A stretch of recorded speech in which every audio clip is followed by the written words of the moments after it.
with Case Keenum and Sam Bradford as his starting quarterbacks. I think that was a great job, and the defense was amazing. I'm really surprised that George Edwards didn't get more buzz for head coaching candidacy because he's a defensive coordinator for the Vikings, and he did a great job with them. So what about Offensive Player of the Year? Todd Gurley. He had over 2,000 scrimmage yards, 1,305 rushing yards, 1,300 rushing yards, and 13 touchdowns at almost 5 yards a carry. I mean, that's just like video game numbers. That's ridiculous. I went with Antonio Brown. He led the league in receiving yards. Big Ben's #1 target. Alex Pleites won our fantasy league because he mortgaged his team for Antonio Brown, and it ended up working for him. So, Alex, this goes out to you, buddy. You get the applause sound effect. What about Defensive Player of the Year? Honestly, first of all, I just want to say that all these awards could go to like 2 or 3 people, and you might not be mad about it. Like, there's a very, very good race in each of these. Yeah, but like we've disagreed with Coach of the Year and Offensive Player of the Year, but I'm not going nuts over it. Right, exactly. And for this, what are we doing? The Defensive Player of the Year, I feel like Aaron Donald will probably win it. Aaron Donald, okay. I mean, he played amazing in the playoff game. Oh, yeah. They lost. No, not at all. I mean, he's just incredible. I think definitely one of the best defensive players in the league, hands down. He's been for a while. But my pick is Cameron Jordan. You want Cameron Jordan? Okay. Cameron Jordan's a really versatile rusher, and I was watching a little bit of that Carolina game, and he knows how to defend the pass. He can, defend the rush, and his stat line is crazy. He has 13 sacks, which is a career high for him, 16 tackles for a loss, and that's the 5th most in football, by the way. And he swatted down, for a defensive end, 12 passes. He swatted amazing. 12 passes, and that is in the top 25 for any category, any defensive position in the NFL. Yeah. For that stat. Cameron Jordan did well. I'm not knocking it. And he also had 2 swatted passes against Carolina. So, but Aaron Donald was. I'll just give it to you. No, that's quite all right. Again, I really can't disagree with it. I went with Chandler Jones. He led the league in sacks with, I think, 17. Out of the 3 major defensive categories, tackles, sacks, interceptions, Jones was the only outright leader. Tackles, people were tied, and interceptions, people were tied. So that's why I gave it to Chandler Jones. Fair enough. What about Offensive Rookie of the Year? This, to me, was a no-brainer. Offensive Rookie of the Year, I would say Alvin Kamara. You went Alvin Kamara. Okay. You're different than me. And the reason why is, well, first of all, I feel like he's not mentioned enough. I don't know if you know Juju Smith-Schuster. Yeah. Another guy that Alex had on his fantasy team. Yeah, he has a YouTube channel, and he just does a bunch of random stuff, and I came across it, and I saw how good he was playing throughout the year, and I feel like, he only had around 900 receiving yards, so I maybe wouldn't consider that a snub, but I feel like he played very, very good as a rookie.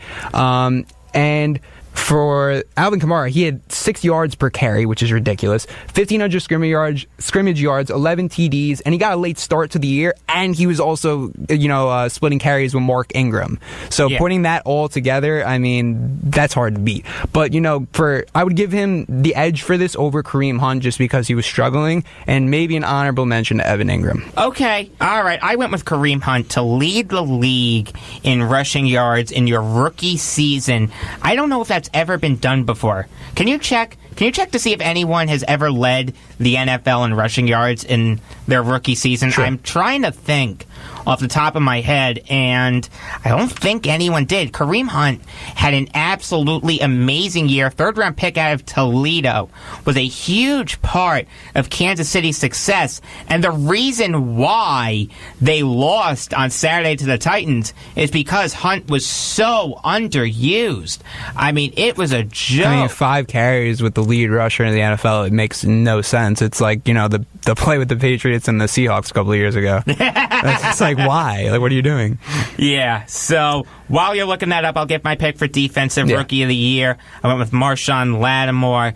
He is one of the elite cornerbacks in the NFL already. I have really high expectations for him in his career, and he played really well in the playoff game on Sunday. Shut down Devin Funchess. Granted, it's not Odell Beckham or Julio Jones or something like that, but he still did a good job. Cam Newton's #1 target. Yeah, I picked him as well, and right at the moment, I can't find that exact stat you're looking for, but to comment on the defensive rookie of the year, I also had Marshawn Lattimore, because he was everywhere throughout the season. I think he had 5 interceptions, 52 tackles, which is a lot for a cornerback, and he was out there, man. He was working. Yeah, I hear you. So, on that note, let's take a quick break.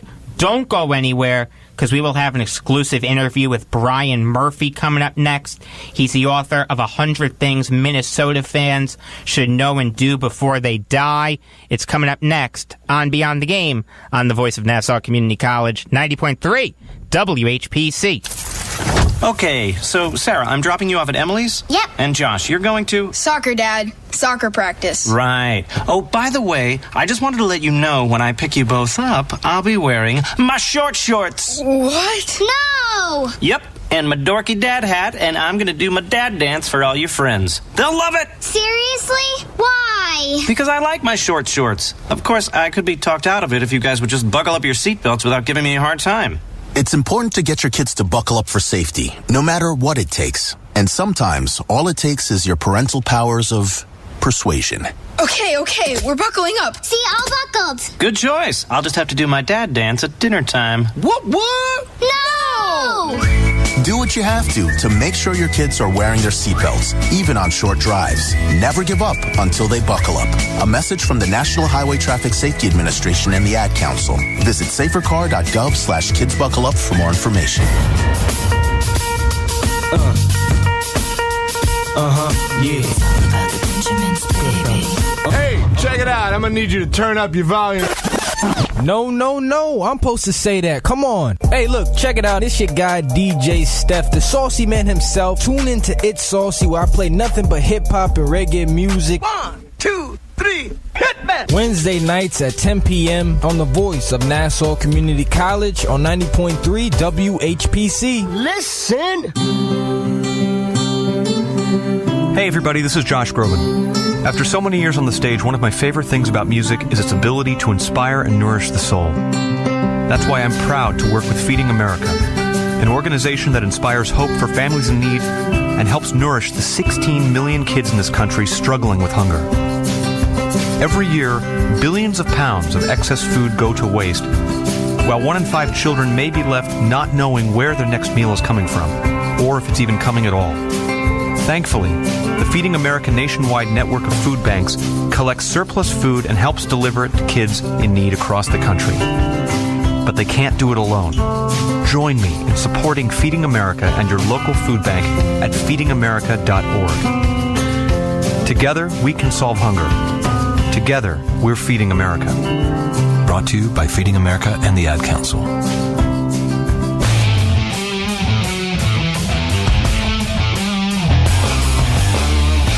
You are listening to Beyond the Game on the Voice of Nassau Community College, 90.3 WHPC. I am Jacob Valk. Sitting across from me, the one and only Joe Ardita. And we are fortunate enough to be joined by Brian Murphy, the author of 100 Things Minnesota Fans Should Know and Do Before They Die. Brian, how are you? Good. Thanks for having me. Thanks for taking the time to do this. Sure thing. Can you tell us why you decided to write a book about the Golden Gophers? Well, this is part of a series that's been published by Triumph Books out of Chicago the last several years in most major college Division I markets, and even pro cities. 100 things, St. Louis Cardinals fans should know and do before they die, et cetera, et cetera. So I was approached about 2 years ago this month to consider doing one on Gopher sports history, and essentially what it is it's a ranking of 1 through 100 of the most important stories, events, controversies, games, anecdotal quirks about the program's 140-year history, and it's sort of hopefully starts a debate among fans about what should be maybe through in their top 20. So it starts with Herb Brooks and ends with the Floyd of Rosedale, which is the trophy that the teams play. Minnesota and Iowa compete for every year in football, but it's just a ranking, and it's an opportunity to for anybody that is an aficionado of Gopher sports to relive some things, or if you're new to it, to kind of bone up on some knowledge. And that's awesome. That sounds really interesting. And for me personally, I am a little new on the subject. So what can you tell us about the Little Brown Jug? The Little Brown Jug, it's the oldest regular season trophy in NCAA football subdivision. So it started in 1903. Essentially what happened is after Minnesota and Michigan played at Minnesota, a janitor was cleaning the faculty room where Michigan players dressed that day, and he found a 5-gallon jug. Apparently, Wolverines coach Fielding Yost did not trust visiting teams to hydrate his players, so he hauled water from Ann Arbor. But in there, was afraid that he was going to poison someone. Yeah, you never know. It was 1903. There's not much regulations around here, but in the haste to escape, the Gophers won, and there was a crowd rushed the field. They ran off and quickly got dressed and took a train to Chicago, and they forgot the jug. So the janitor took it to the athletic director at the time, and the pair decided to turn it into a trophy. They painted it in the school colors, put the date on one side, and spelled out the score: Minnesota 7, Michigan 6, enlarging the Minnesota point total.